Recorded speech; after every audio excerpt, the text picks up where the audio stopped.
Selamat siang teman-teman di seluruh Indonesia dan di bagian dunia lainnya jika ada. Perkenankan saya memperkenalkan diri. Nama saya Rini, lengkapnya Rini Radikun. Profesi saya adalah trainer and coach di bidang kewirausahaan dan pengembangan UMKM. Saya ingin membantu teman-teman wirausaha dan UMKM untuk mengembangkan bisnis yang tepat. Ada 5 topik yang akan saya bawakan. Yang pertama adalah menemukan usaha yang tepat untuk Anda. Yang kedua, memahami kebutuhan dan selera pembeli. Yang ketiga, merambah pasar yang belum dikenal. Yang keempat, berinovasi dengan produk. Yang kelima, pelayanan prima dan kepuasan pelanggan. Ada 5 set video singkat dan saya akan membuka diri bagi teman-teman yang ingin bertanya atau berdiskusi langsung dengan saya terkait dengan topik-topik tersebut. Sekarang saya akan membawakan topik memahami kebutuhan dan selera pembeli. Mungkin kita akan memulai pembahasan dengan bertanya, kenapa memahami pembeli itu sangat penting? Saya ingin mencoba mendengar jawaban dari teman-teman. Ya, saya rasa jawabannya cukup mudah. Tanpa pembeli, kita mau dapat penghasilan dari mana? Tujuan bisnis adalah keuntungan alias laba, alias profit. Dari mana kita bisa mendapatkan keuntungan kalau kita tidak bisa menjual? Inti dari bisnis adalah menjual. Menjual kepada siapa? Ya, kepada pembeli. Jadi, ada pepatah yang mengatakan pembeli adalah raja. Suka atau tidak suka, nasib usaha kita sangat tergantung kepada pembeli. Sekarang bagaimana kita bisa memahami apa yang dimaui oleh pembeli? Ada cara yang paling gampang, kita tanya mereka. Tapi ada teknik-teknik tertentu yang bisa kita gunakan.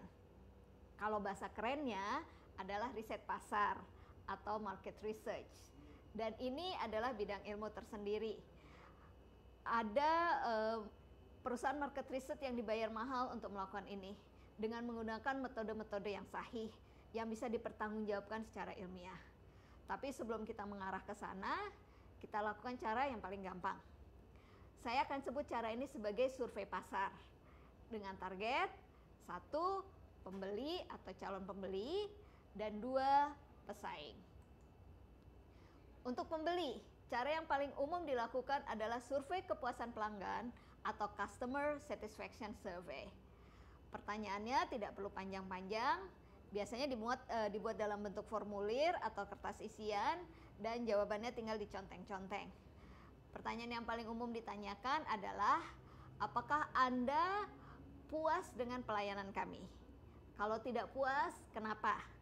Dan saran-saran perbaikan. Untuk calon pembeli, pada dasarnya kita ingin bertanya apakah mereka mau membeli atau tidak. Pertanyaan-pertanyaan yang bisa diajukan antara lain, apa yang mereka sukai, apa yang mereka tidak sukai, daya beli, kapan mereka berniat membeli. Nah, sekarang untuk pesaing. Kenapa kita harus mengamati pesaing juga? Karena kita ingin tahu apa yang dilakukan oleh usaha-usaha lain yang sejenis. Terkadang banyak hal yang tidak terungkap pada saat kita bertanya langsung pada pembeli atau calon pembeli. Umpama, preferensi mereka. Nah, ini bisa kita dapatkan dengan mengamati usaha-usaha lain yang sejenis. Kemudian, mengamati pesaing juga membantu untuk memberi ide-ide baru dalam meningkatkan pelayanan dan perluasan usaha. Alasan lainnya juga adalah untuk belajar dari kesalahan-kesalahan mereka. Karena kita tidak ingin mengulangi kesalahan yang sama. Ini cara yang paling murah untuk mencegah kerugian. Ingat, dalam bisnis sangat mudah kita tergelincir kalau tidak berhati-hati. Dalam kaitan dengan pesaing, dalam bisnis ada istilah yang dikenal dengan nama marketing intelligence atau menyelidiki situasi pasar. Kasarnya kita jadi intel, ya. Kita mau lihat sudah sampai mana perkembangan yang terakhir dan kita mau mempelajari rahasia kesuksesan usaha-usaha lain yang sejenis. Lebih gampang melihat apa yang dilakukan oleh orang lain daripada harus mikir sendiri. cara yang paling mudah untuk melakukan marketing intelligence adalah dengan yang disebut metode ATM atau amati, tiru, modifikasi. Daripada kita harus memulai segalanya dari awal, kita modifikasi saja dari yang sudah ada, menghemat waktu, tenaga, dan biaya. Sekarang kalau kita sudah tahu apa yang dimaui oleh pembeli, langkah selanjutnya apa? Langkah selanjutnya adalah memenuhi permintaan tersebut. Untuk ini dibutuhkan kecepatan, karena pembeli tidak mau menunggu terlalu lama. Ada sifat-sifat pembeli yang perlu kita pahami. Yang pertama, mereka tidak suka menunggu. Kalau terlalu lama menunggu, mereka lebih suka pindah ke toko sebelah. Pembeli memiliki sifat sangat mudah pindah ke lain hati. Hal lain yang membuat mereka pindah ke lain hati adalah pembeli tidak mau ribet. Jadi kita juga harus memikirkan bagaimana semua proses pembelian berjalan dengan mudah dan cepat. Dalam kaitan dengan pelayanan yang mudah dan cepat, ada istilah yang dikenal dengan Customer Service Excellence atau pelayanan prima. Istilah ini banyak digunakan di dunia perbankan. Intinya adalah bagaimana menyediakan pelayanan yang mudah dan cepat di samping memberikan suasana yang membuat customer merasa nyaman.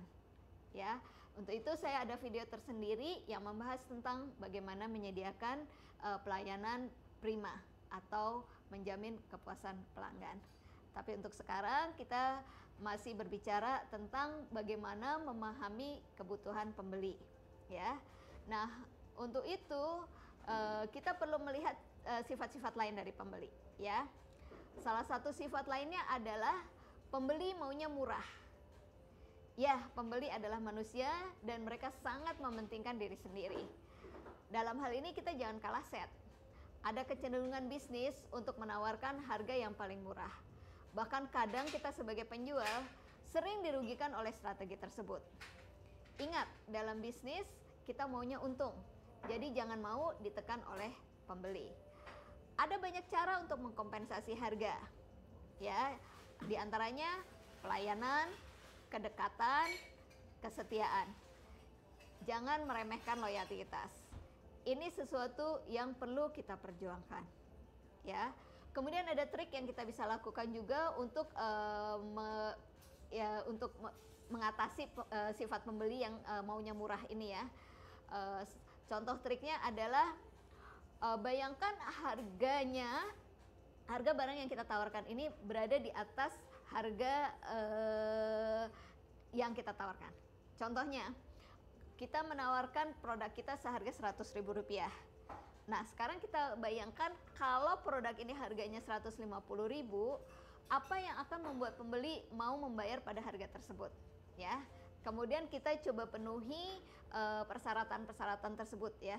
Jadi walaupun kita menjual produk tersebut dengan harga 100.000, dalam kenyataannya pelanggan mendapatkan barang dengan harga 150.000. Ya, jadi sungguhnya kita udah ngasih harga yang sangat murah. Ya, dengan cara ini kita bisa mengatasi tadi ya kecenderungan untuk menekan harga. Ya, jangan mau kalah set dengan pembeli. Jadi intinya kita melakukan survei pasar untuk memahami pembeli, sehingga kita bisa lebih siap dalam menghadapi kelakuan mereka. Kita melakukan survei pasar untuk menanggapi kebutuhan dan memanfaatkan peluang pasar, yaitu dengan memperbaiki kegiatan operasional usaha, jangkauan pemasaran, dan kegiatan promosi yang sudah kita lakukan. Kemudian juga survei pasar membantu kita mempertajam produk yang ada dan kemudian membantu kita mengembangkan produk atau layanan baru. Manfaatnya, kita bisa mengurangi biaya jangka panjang dengan memastikan bahwa produk kita diminati oleh pembeli. Kemudian manfaatnya lagi kita bisa membuat desain produk yang lebih baik. Dan yang penting adalah memenuhi kebutuhan pembeli atau pelanggan untuk memastikan bahwa mereka selalu mau beli dari kita. Untuk bicara masalah teknis ini, saya telah membuat beberapa daftar pertanyaan yang perlu dijawab. Untuk itu, saya telah menyediakan lembar kerja untuk pertanyaan-pertanyaan yang lebih terstruktur. Tapi akan lebih baik kalau kita berdiskusi secara langsung. Jadi sekali lagi, saya menyediakan diri untuk dihubungi. melalui WA 0812 8300 170 atau email riniradikun@yahoo.com. Saya juga akan ada video-video lain dengan topik yang berbeda-beda. Salam wirausaha.